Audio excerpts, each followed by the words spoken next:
نحمد الله ونستعينه ونؤمن به ونتوكل عليه ونعوذ بالله من شرور أنفسنا ومن سيئات أعمالنا من يهد الله فهو المهتدي ومن يضلل فلن تجد له وليا مرشدا أشهد أن لا إله إلا الله وحده لا شريك له وأشهد أن محمدا عبده ورسوله أرسله بالهدى ودين الحق ليظهره على الدين كله ولو كره المشركون اللهم صل على محمد وعلى آل محمد كما صليت وباركت على إبراهيم وعلى آل إبراهيم إنك حميد مجيد أما بعد فإن أصدق الحديث كتاب الله وخير الهدي هدي محمد صلى الله عليه وسلم وشر الأمور محدثاتها وكل محدثة بدعة وكل بدعة ضلالة يا أيها الذين آمنوا اتقوا الله حق تقاته ولا تموتن إلا وأنتم مسلمون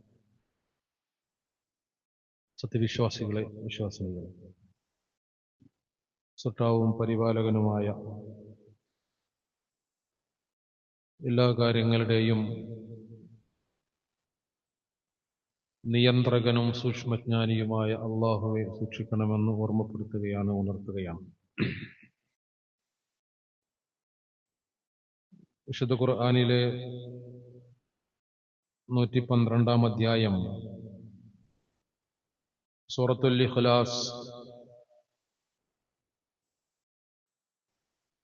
എല്ലാ മുസ്ലിങ്ങൾക്കും കാണാതെ അറിയുന്ന, പലപ്പോഴും അവർ പാരായണം ചെയ്യുന്ന ഒരു സൂറത്താണ്. ആരാണ് പടച്ചതമ്പുരാൻ എന്ന് കൃത്യമായി ഒരാൾക്ക് മനസ്സിലാക്കാൻ ആ സൂറത്തിന്റെ ആശയം അയാൾ ഉൾക്കൊള്ളുകയും അംഗീകരിക്കുകയും ചെയ്താൽ മതി.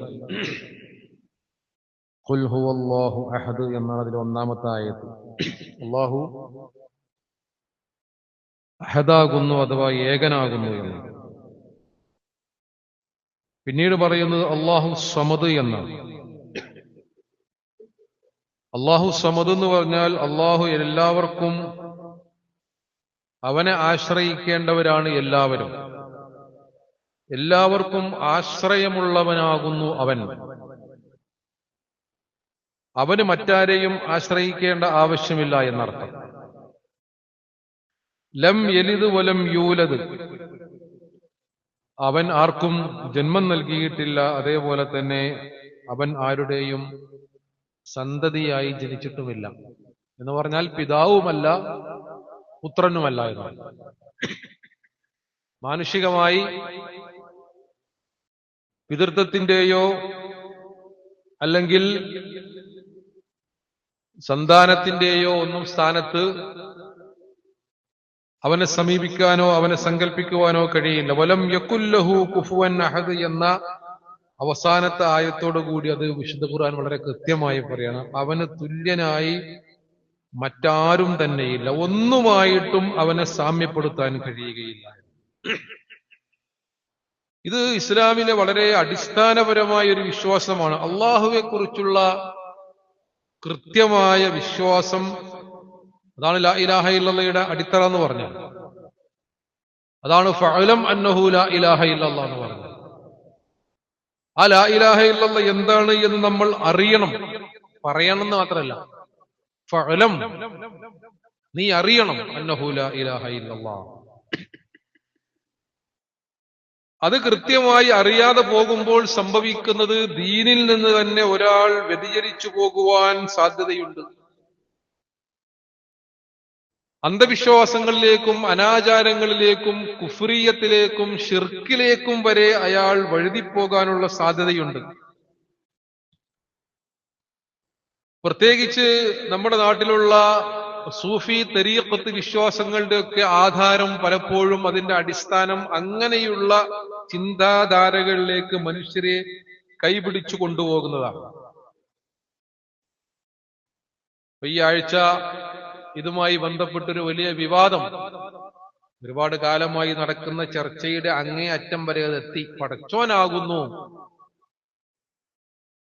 ഇടക്കാലത്ത് മരിച്ചുപോയ CM അബൂബക്കർ എന്ന് വലിയാണ് എന്ന പേരിൽ അറിയപ്പെടുന്ന വ്യക്തി പടച്ചോനാകുന്നു, അദ്ദേഹം തന്നെയാണ് പടച്ചോൻ എന്ന് പറയുന്ന രൂപത്തിലേക്ക് വരെയുള്ള വാദങ്ങൾ, അങ്ങനെയുള്ള ഗാനങ്ങൾ, അങ്ങനെയുള്ള പ്രാർത്ഥനകൾ, അങ്ങനെയുള്ള ദിക്റുകൾ, അങ്ങനെയുള്ള മജ്‌ലിസുകൾ. കോഴിക്കോടിനടുത്തുള്ള മടവൂർ എന്ന സ്വദേശത്താണ് അദ്ദേഹം മറമാടപ്പെട്ടിരിക്കുന്നത്. അപ്പൊ അദ്ദേഹം രോഗം സുഖപ്പെടുത്തുന്ന വ്യക്തിയാണ്, അദ്ദേഹം കുട്ടികളെ നൽകുന്ന വ്യക്തിയാണ്, പെൺകുട്ടിയെ ആണാക്കി മാറ്റാൻ കഴിവുള്ളവനാണ്, വിമാനം നിയന്ത്രിക്കുന്നവനാണ്. വിമാനം നിയന്ത്രിക്കുന്ന പൈലറ്റാണെന്നല്ല, മരിച്ചു പോയിട്ടും വിമാനം നിയന്ത്രിക്കുക. അതിലപ്പുറം അദ്ദേഹം മുദബ്ബിറുൽ ആലമാണ്. ഈ അഖിലാണ്ട ലോകത്തെയും നിയന്ത്രിച്ചു കൊണ്ടിരിക്കുന്നത് അദ്ദേഹമാകുന്നു. അദ്ദേഹം തന്നെയാണ് പടച്ചോൻ എന്ന് പറയാൻ ബാക്കിയുണ്ടായിരുന്നു, അപ്പൊ അതും പറഞ്ഞു. നോക്കൂ നിങ്ങൾ, നമ്മുടെ സമൂഹത്തിൽ ഇങ്ങനെ വിശ്വാസം കാട് കയറി വിശുദ്ധ ഖുർആൻ പരിചയപ്പെടുത്തിയ വിശ്വാസത്തിന് നേരെ വിരുദ്ധമായി. അപ്പൊ നിങ്ങൾ ഇദ്ദേഹത്തെ പടച്ചോന്റെ സ്ഥാനത്തേക്ക് ആക്കുകയാണോ എന്ന് ചോദിക്കുന്നവർക്കുള്ള മറുപടിയാണ് പുതിയ ഗാനത്തിൽ വരുന്നത്. ഇത് വളരെ ഗൗരവത്തോടു കൂടി മുസ്ലിം ഉമ്മത്തിലെ പണ്ഡിതന്മാരും ചർച്ച ചെയ്യുകയും തിരുത്തുകയും ചെയ്യേണ്ട ഒരു കാര്യമാണ്. ഇത് നമ്മുടെ അഖീദയുമായി ബന്ധപ്പെട്ട കാര്യമാണ്.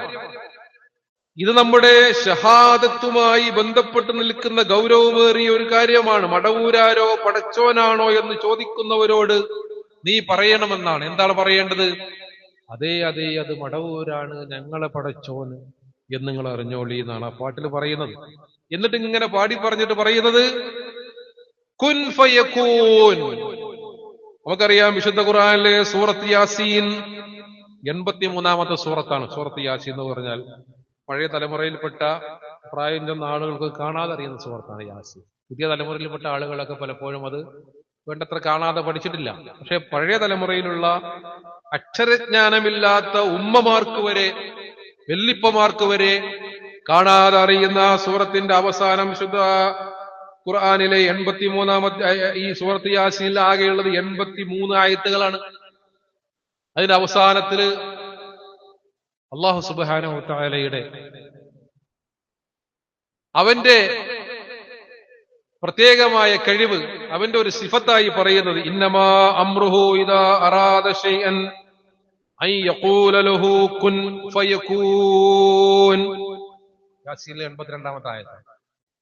ഈ ആയത്ത് എല്ലാവർക്കും കാണാതെ അറിയാം. എന്താണ് പറഞ്ഞത്? ഇന്നമാ അംറുഹു ഇദാ അറാദ ശൈഅൻ, ഒരു കാര്യം നാം ഉദ്ദേശിച്ചാൽ, പടച്ചോൻ ഒരു കാര്യം ഉണ്ടാകണമെന്ന് വിചാരിച്ചാൽ അതിനോട് പടച്ചോൻ എന്ത് പറയും? കുൻ, ഉണ്ടാകുക എന്ന് പറയും. ഫയകൂൻ, അപ്പോൾ അതാ ആ കാര്യം ഉണ്ടാകുന്നു. കുൻ എന്ന് പറഞ്ഞാൽ ഒരു കാര്യം ആ പറച്ചിലൂടെ ഉണ്ടാക്കാൻ കഴിയുന്നവനാകുന്നു അല്ലാഹു. അതാണ് കുൻ ഫയകൂൻ. ഇതിന്റെ അവസാനത്തെ ആയത്തിൽ പറയാണ് ഫസുബ്ഹാനല്ലദീ ബിയദിഹി മലകൂതു കുല്ലി ഷൈഇൻ. മുഴുവൻ കാര്യങ്ങളുടെയും ആധിപത്യം ആരുടെ കയ്യിലാണോ? ഈ പടച്ചവൻ, ആ പടച്ചവൻ, അവന്റെ കയ്യിലാകുന്നു മുഴുവൻ കാര്യങ്ങളുടെയും ആധിപത്യമുള്ളത്. വഇലൈഹി തുർജഊൻ, അവന്റെ അടുത്തേക്കാണ് നിങ്ങൾ മടക്കപ്പെടുന്നതും. അങ്ങനെയുള്ള പടച്ചവന്റെ ഒരു കഴിവാണെന്ത്? കുൻ എന്ന് പറയുമ്പോൾ ഒരു സാധനങ്ങൾ ഉണ്ടാവും. ഈ ഗാനത്തിൽ ഇപ്പൊ പറയുന്നത് എന്താ വെച്ചാൽ, ഇങ്ങനെ കുൻ എന്ന് പറയുന്നതിലുള്ള ആള് കുൻ ഫയകൂനിൽ കുൻ കുൻ കുൻ കുൻ ഹൂ ഹൂ ഹൂ മടവൂരുന്നു. കുൻ ഫയകൂൻ എന്ന് പറഞ്ഞ ഷുറലായത്താണ്. ആ കുൻ ഫയകൂനിലെ കുൻ കുൻ എന്ന് പറയുന്ന ഹൂ ഹൂ ഹൂ ആരാണ്? ഹുവ മടവൂര് എന്നാണ്. എന്ന് പറഞ്ഞാൽ അത് പടച്ചോൻ തന്നെയാണ്, മൂപ്പർ തന്നെയാണ് പടച്ചോൻ. അദ്ദേഹം എങ്ങനെ ജീവിച്ച വ്യക്തിയാണ് എന്നോ, അദ്ദേഹം വലിയായിരുന്നോ അല്ലയോ എന്നുള്ളതോ, അദ്ദേഹത്തിന്റെ ജീവിതമോ ഒന്നും നമ്മൾ, അത് അല്ലാഹു അഅലം, അദ്ദേഹവും പടച്ചവനും തമ്മിലാകട്ടെ. പക്ഷെ ഒരാൾ ഇങ്ങനെ വിശ്വസിച്ചാൽ അയാൾ ഇസ്ലാമിൽ നിന്ന് പുറത്തു പോകുമെന്നുള്ളത് ഇസ്ലാമിക ലോകത്തിന്റെ ഇജ്മാ ഉള്ള കാര്യമാണ്. അല്ലാഹു സുബ്ഹാനഹു വ തആലയുടെ കഴിവാണ് സൃഷ്ടികൾക്ക് വകവെച്ചു കൊടുക്കുന്നത്. നോക്കൂ നിങ്ങൾ, സാധാരണ നമ്മുടെ നാട്ടിലൊക്കെ ഇതുമായി ബന്ധപ്പെട്ട് ഇങ്ങനെ ഒരുപാട് വിശ്വാസങ്ങൾ തലമുറകളിലൂടെ കൈമാറിപ്പോന്ന അന്ധവിശ്വാസങ്ങളുണ്ട്. പ്രത്യേകിച്ച് സൂഫി തരീഖത്തുകളിലൊക്കെ പഴയ കാലത്തൊക്കെ നമ്മുടെ നാട്ടിൽ പാടിയിരുന്ന ഒരു പാട്ടാണ് ലാ മൗജൂദ ഇല്ലല്ലാഹ്, അല്ലാഹു അല്ലാതെ നമ്മൾ ഈ കാണുന്ന പ്രപഞ്ചത്തിൽ യാതൊന്നും തന്നെ ഇല്ല. അത് കാട് കയറിയ സൂഫി വിശ്വാസമാണ്. എന്ന് പറഞ്ഞാൽ എല്ലാ വസ്തുക്കളിലും അള്ളാഹുവിന്റെ അംശമുണ്ട്. അതുകൊണ്ട് നമ്മൾ ഏതൊരു വസ്തുവിനെ സ്നേഹിച്ചാലും അത് അള്ളാഹുവിനെ സ്നേഹിക്കുന്നത് പോലെയാകുന്നു. ഏതൊരു വസ്തുവിനെ ആരാധിച്ചാലും അത് അള്ളാഹുവിനെ ആരാധിക്കുന്നത് പോലെയാകുന്നു. എല്ലാ വസ്തുക്കളിലും ദൈവാംശമുണ്ട്. അതാണ് അദ്വൈത വിശ്വാസം എന്ന് പറഞ്ഞാൽ. അത് ഹിന്ദുമത വിശ്വാസമാണ്. ഇസ്ലാം ആ വിശ്വാസവുമായി ഒരിക്കലും യോജിക്കുന്നില്ല. നമ്മൾ ശരിക്കും മനസ്സിലാക്കേണ്ട ഒരു കാര്യമാണത്. ലളിതമായ കാര്യമാണോ? അദ്വൈതം എന്ന് പറഞ്ഞാൽ രണ്ടെണ്ണം ഇല്ല എന്നാണ്. ദ്വൈതം ഇല്ല, അഹിംസ എന്ന് പറയുന്ന പോലെയാണ്. ദ്വൈതത്തിന്റെ വിപരീതമാണ് അദ്വൈതം എന്ന് പറയുന്നത്. രണ്ടില്ല, ഒക്കം തന്നെയാണ്. സാധാരണ സൂഫികൾ പറയാറുള്ള ഒരു കാര്യമാണ്, ഒരു സൂഫി ഇങ്ങനെ ഭക്ഷണം കഴിക്കുകയാണെങ്കിൽ ഒരു റബ്ബ് മറ്റൊരു റബ്ബിനെ തിന്നുന്നു എന്നാ പറയാ. റബ്ബുൻ യഅ്കുലു റബ്ബാണ്. ആ തിന്നുന്ന ഭക്ഷണത്തിലും റബ്ബുണ്ട്, തിന്നുന്ന സൂഫിയിലും റബ്ബുണ്ട്. എല്ലാം ഒന്ന് തന്നെയാകുന്നു.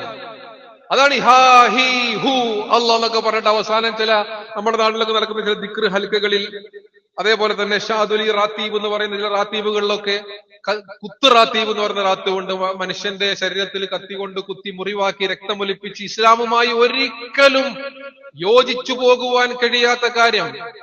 നിങ്ങൾ നിങ്ങളുടെ ശരീരത്തെ നാശത്തിലേക്ക് കൊണ്ടുപോകരുത്. വലാ തുൽഖു ഐദീകും ഇല തഹ്ലുക. പുകവലി ഹറാമാണ് എന്നതിന് ചില പണ്ഡിതന്മാർ തെളിവുപിടിക്കുന്ന ആയത്താണ്. നമ്മുടെ ശരീരത്തിന് ദോഷകരമായ ഒരു കാര്യവും ബോധപൂർവ്വം നമ്മൾ ചെയ്യരുത്.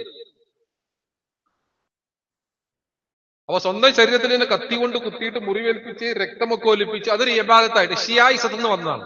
ഷിയാക്കളുടെ ആചാരങ്ങളുമായി ബന്ധപ്പെട്ട ആ ഒരു കാര്യം പലപ്പോഴും നമ്മുടെ സമൂഹത്തിൽ പല ആളുകളും ദീനിന്റെ ഭാഗമായി, വലിയ തഖ്വയുടെ ഭാഗമായി ആചരിക്കാറുണ്ട്. അവിടെ ഈ ഹ ഹി ഹു, ആ ഹു ഏതാണ്? ലാ ഇലാഹ എന്നതിലെ ഹായാണത്. ഇല്ലല്ലാഹു എന്നതിലെ ഹു ആണത്. മുഹമ്മദ് റസൂലുള്ളാഹി എന്നതിലെ ഹി ആണ്. അതാണ് ഹാ ഹി ഹു അല്ലാഹ് എന്ന് പറഞ്ഞാല് ഈ ഇതൊക്കെ പഠിച്ചാണ്.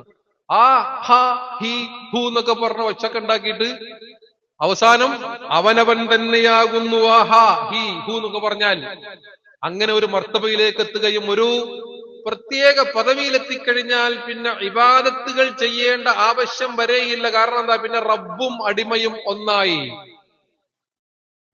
വഅബ്ദുർ റബ്ബക ഹത്താ യഅതിയകൽ യഖീൻ എന്ന ആയത്തിനെ ഇങ്ങനെയുള്ള ആളുകൾ ദുർവ്യാഖ്യാനിച്ചു പറയാറുണ്ട്. നിനക്ക് യഖീനാകുന്നത് വരെ നീ അള്ളാഹുവിനെ ആരാധിക്കണം. അതിന് യഖീനായ പിന്നെ ഇബാദത്ത് വേണ്ടെന്ന്. അവിടെ യഖീൻ എന്ന് പറഞ്ഞാൽ എന്താ? യാനി അൽ മൗത്ത്, മരണം നിനക്കൊരു യാഥാർത്ഥ്യമായി നിന്റെ മുമ്പിൽ എത്തുന്നത് വരെ നീ അള്ളാഹുവിനെ ആരാധിക്കണം. അതാണ് തഫ്സീർ. അല്ലാതെ പടച്ചവനുമായി നീ ലയിച്ചു കഴിഞ്ഞാൽ പിന്നെ നിനക്ക് ഒരു ഇബാദത്തും വേണ്ടെന്നല്ല. അതും ഹൈന്ദവതയുമായി ബന്ധപ്പെട്ട വിശ്വാസമാണ്. മോക്ഷ വിശ്വാസം എന്ന് പറഞ്ഞാൽ അതാ.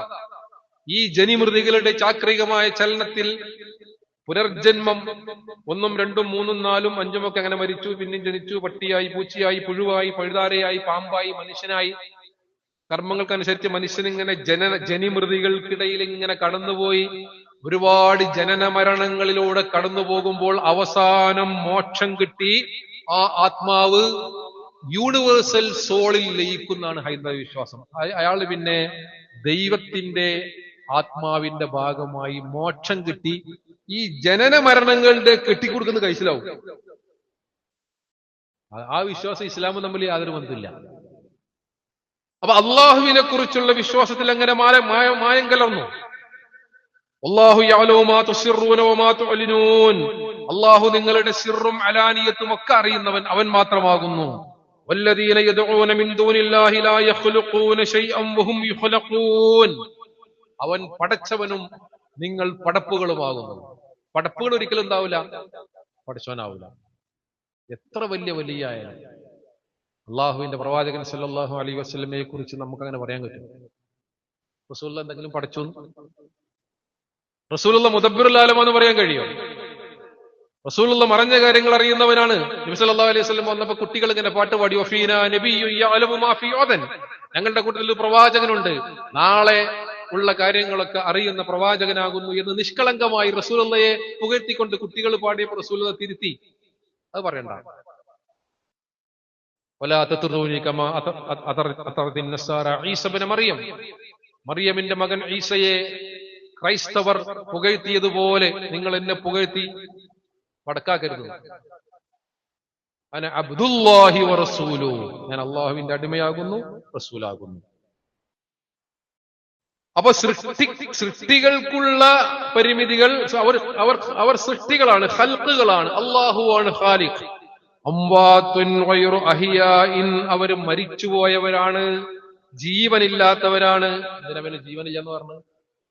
മരിച്ചുപോയവരാന്ന് പറഞ്ഞാല് മരിച്ച ആള് പിന്നെ ജീവനില്ല. ഖുർആൻ അങ്ങനെ പറയാൻ കാരണം എന്താ? പല മുഫസ്സിറുകളും പറഞ്ഞത് ജീവനുള്ള ആൾക്കൊന്നും ചെയ്യാൻ കഴിയുന്ന കാര്യം നമുക്ക് ചെയ്യാൻ കഴിയില്ല. അവർ കേൾക്കൂല, അവർ കാണുകയില്ല, അവരറിയുകയില്ല, അവർക്ക് നിങ്ങളുടെ ജീവിതത്തിൽ ഇടപെടാൻ കഴിയില്ല.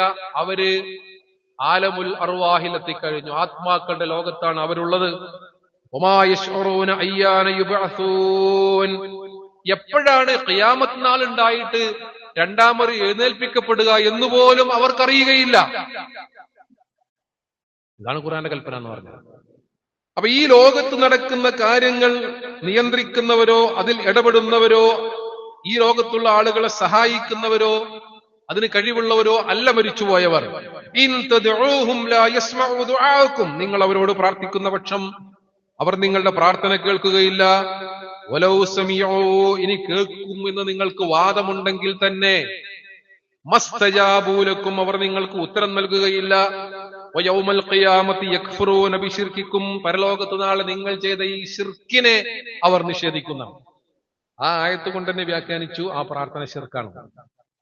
വലാ യുനബ്ബിഉക മിസ്ലു ഖബീർ, സൂക്ഷ്മജ്ഞാനിയായ അള്ളാഹുവിനെ പോലെ നിനക്ക് ഈ കാര്യങ്ങളൊക്കെ മുൻകൂട്ടി പറഞ്ഞു തരാൻ വേറെ ആരും കേട്ടോ, എല്ലാം കേട്ട് മനസ്സിലാക്കിക്കൊള്ളിന്നു.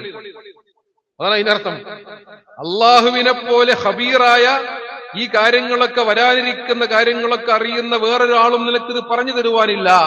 അപ്പൊ നാട്ടിൽ ഇങ്ങനെ ഓരോ ആളുകൾ ഇങ്ങനെ ചെയ്യുന്നുണ്ടല്ലോ. നോക്കൂ നിങ്ങൾ, ഇത് ഏതെങ്കിലുമൊക്കെ തരീഖത്തിന്റെ ആളുകളോ വിവരമില്ലാത്ത ആളുകളോ കെട്ടിയുണ്ടാക്കുന്ന പാട്ടോ ചെയ്യുന്ന കാര്യമൊന്നുമല്ല. സൂറത്തുൻ നാസിയാത്ത് വിശുദ്ധ ഖുർആനിലെ 79-ാമത്തെ ആയത്ത്, വന്നാസിയാത്തി ഉർഖാ വന്നാശിതാതി നശ്താ വസ്സാബിഹാതി സബ്ഹാ വസ്സാബിഖാതി സബ്ഖാ. 5-ാമത്തെ ആയത്ത് ഫൽ മുദബ്ബിറാത്തി അംറാ. ഈ ഫൽ മുദബ്ബിറാത്തി അംറ എന്ന് പറയുന്ന ആയത്തിനെ കേരളത്തിൽ അറിയപ്പെടുന്ന ഒരു വലിയ പണ്ഡിതൻ വ്യാഖ്യാനിച്ചത് കാര്യങ്ങൾ നിയന്ത്രിക്കുന്നവർ എന്നാണ് അവിടെ പറഞ്ഞത്, നിയന്ത്രിക്കുന്നവൻ എന്നല്ല. ഫൽ മുദബ്ബിറാത്തി അംറ, കാര്യങ്ങൾ നിയന്ത്രിക്കുന്നവർ എന്ന് പറഞ്ഞാൽ അല്ലല്ലാന്ന് ഉറപ്പല്ലേ എന്ന. മൂപ്പരുടെ അനുയായികളാണ് ഇതൊക്കെ പ്രചരിപ്പിച്ചു നടക്കുന്നത്. തുടക്കം അവിടുന്ന് വടി വളഞ്ഞാൽ നേരെ വളയെന്ന് പറയുന്ന പോലെ ഫൽ മുദബ്ബിറാത്തി അംറ എന്നതിന്റെ തഫ്സീറിൽ ഇബ്നു കസീർ എടുത്തു പറഞ്ഞു, ഖാല Ibnu Masood Ibn Abbas വമസ്റൂഫ് വസഈദ് Ibnu Jubair വഅബൂ Salih വഅബു ളുഹ വസ്സുദ്ദി വന്നാസിയാത്തി വർക അൽ മലായിക. അത് മലക്കുകളാണ് ഇബ്നു കസീർ തഫ്സീറായി. ഇത്രയും പണ്ഡിതന്മാർ, അറിയപ്പെട്ട പ്രാമാണികരായ മുഫസ്സിറുകൾ മുഴുവൻ പറഞ്ഞു യാനി അൽ മലായിക, ആത്മാക്കളെ പിടിക്കുന്ന മലക്കുകളെ കുറിച്ചാണ് പറഞ്ഞത്. ലോകം നിയന്ത്രിക്കുന്നത് അർവാഹുൽ മുഅ്മിനീങ്ങളാകുന്നു എന്നാണ് നേരത്തെ പറഞ്ഞ ആൾ വ്യാഖ്യാനിച്ചത്. കാരണം എന്താ അദ്ദേഹം പറഞ്ഞത്? വൽ മുദബ്ബിറാത്തി അംറ എന്നതിന് കാര്യങ്ങൾ നിയന്ത്രിക്കുന്നവർ ഇർമല പിടിച്ച് എന്നല്ലേ പറഞ്ഞത്. അപ്പൊ അല്ലല്ലോ. അതുകൊണ്ട് ഈ പ്രപഞ്ചത്തിലെ കാര്യങ്ങളൊക്കെ നിയന്ത്രിക്കുന്ന അവരാകുന്നു എന്ന് ദുർവ്യാഖ്യാനിച്ചതിന്റെ അടിസ്ഥാനത്തിൽ അപ്പൊ ഇത് വളരെ ഗൗരവമുള്ള വിഷയമാണ്. നമ്മുടെ നമസ്കാരം, നമ്മുടെ പ്രാർത്ഥന, നമ്മുടെ നോമ്പ്, നമ്മുടെ സ്വതക്ക, നമ്മുടെ ഹജ്ജ്, നമ്മുടെ ഉംറ.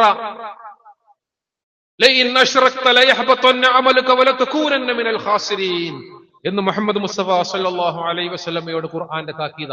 മുഹമ്മദ് നബിയെ, നിങ്ങളുടെ ജീവിതത്തിൽ അങ്ങനത്തെ വിശ്വാസം വന്നാൽ അമലുകളൊക്കെ പൊളിഞ്ഞു പോകട്ടോ.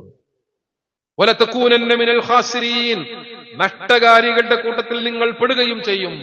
അപ്പൊ സഹോദരങ്ങളെ, സമൂഹത്തിൽ കുറെ ആളുകൾ ഇങ്ങനെ വലിയ തലപ്പാവും താടിയും വെള്ളക്കുപ്പായൊക്കെ ഇട്ട ആളുകൾ പറയുന്നുണ്ടല്ലോ. നോക്കൂ നിങ്ങൾ, വിശുദ്ധ ഖുർആൻ അതിനുള്ള വിശദീകരണവും നമുക്ക് തന്നിട്ടുണ്ട്. വിശുദ്ധ ഖുർആനിലെ സൂറ മാഇദയിലെ 100-ാമത്തെ ആയത്തിൽ പ്രവാചകരെ അവരോട് പറഞ്ഞു കൊടുക്ക്. എന്താ പറഞ്ഞു കൊടുക്കേണ്ടത്? ലാ യസ്തവിൽ ഖബീസ് വത്വയ്യിബ്. ദുഷിച്ച കാര്യങ്ങളും നല്ല കാര്യങ്ങളും ഒരിക്കലും സമാവൂലട്ടോന്ന്. വലൗ അഅ്ജബക കസ്റത്തുൽ ഖബീസ്. ഈ തിന്മയുടെ, തെറ്റിന്റെ, ദുഷിച്ച കാര്യങ്ങളുടെ വലുപ്പം നിന്നെ അത്ഭുതപ്പെടുത്തിയാലും ശരി. അപ്പൊ ആൾബലം കണ്ടിട്ടോ, കുറെ ആളുകൾ അങ്ങനെ ചെയ്യുന്നു എന്ന് കണ്ടിട്ടോ, ആരും ഒന്നും മിണ്ടുന്നില്ലല്ലോ എന്ന് കണ്ടിട്ടോ ഒന്നും അങ്ങനെയുള്ള വിശ്വാസങ്ങൾ ഒരിക്കലും തന്നെ നമ്മുടെ ജീവിതത്തിൽ ഉണ്ടായിക്കൂടാ എന്നത് വളരെ കർശനമായും കർക്കശമായും നമ്മൾ സ്വീകരിക്കേണ്ട ഒരു നിലപാടാണ്. നമ്മുടെ നാട്ടിൽ ഇന്ന് സംഭവിക്കുന്നത് വെച്ച് കഴിഞ്ഞാൽ, മക്കയിൽ പ്രവാചകൻ സല്ലല്ലാഹു അലൈഹി വസല്ലമ വരുമ്പോൾ ഉണ്ടായിരുന്ന ബഹുദൈവ വിശ്വാസികളായ ആളുകൾക്ക് പിഴച്ചുപോയത് തൗഹീദുൽ ഉലൂഹിയത്തിലായിരുന്നു. അവർ തൗഹീദുർ റുബൂബിയത്ത് അംഗീകരിച്ച ആളുകളാണ്. നമ്മുടെ നാട്ടില് തൗഹീദുർ റുബൂബിയത്തും ഉലൂഹിയത്തും പോയിരുന്നു. റുബൂബിയത്ത് എന്ന് പറഞ്ഞാൽ റബ്ബ് അള്ളാഹു ആണ് എന്ന് അംഗീകരിച്ചിരുന്നു അവര്. മഴ പെയ്ക്കുന്നതാരാ? അള്ളാഹ്.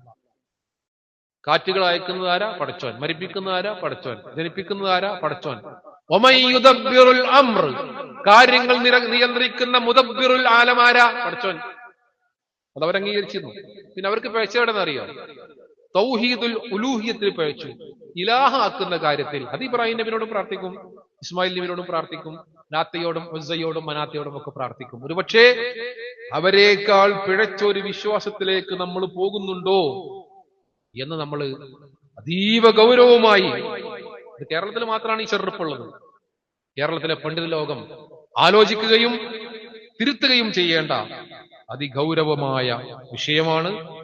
അല്ലെങ്കിൽ വളർന്നു വരുന്ന തലമുറ വിശുദ്ധ ഖുർആൻ പഠിപ്പിച്ച തൗഹീദിന്റെ ആശയത്തിന് നേരെ വിരുദ്ധമായ ആശയത്തിൽ വളർന്നു വരുന്ന വളരെ പരിതാപകരമായ ഒരവസ്ഥയുണ്ടാകും. അല്ലാഹു സുബ്ഹാനഹു വ തആല കറകളഞ്ഞ മുവഹിദുകളായി ജീവിച്ചു മരിക്കുവാൻ നമുക്കെല്ലാവർക്കും തൗഫീഖ് നൽകി അനുഗ്രഹിക്കുമാറാകട്ടെ.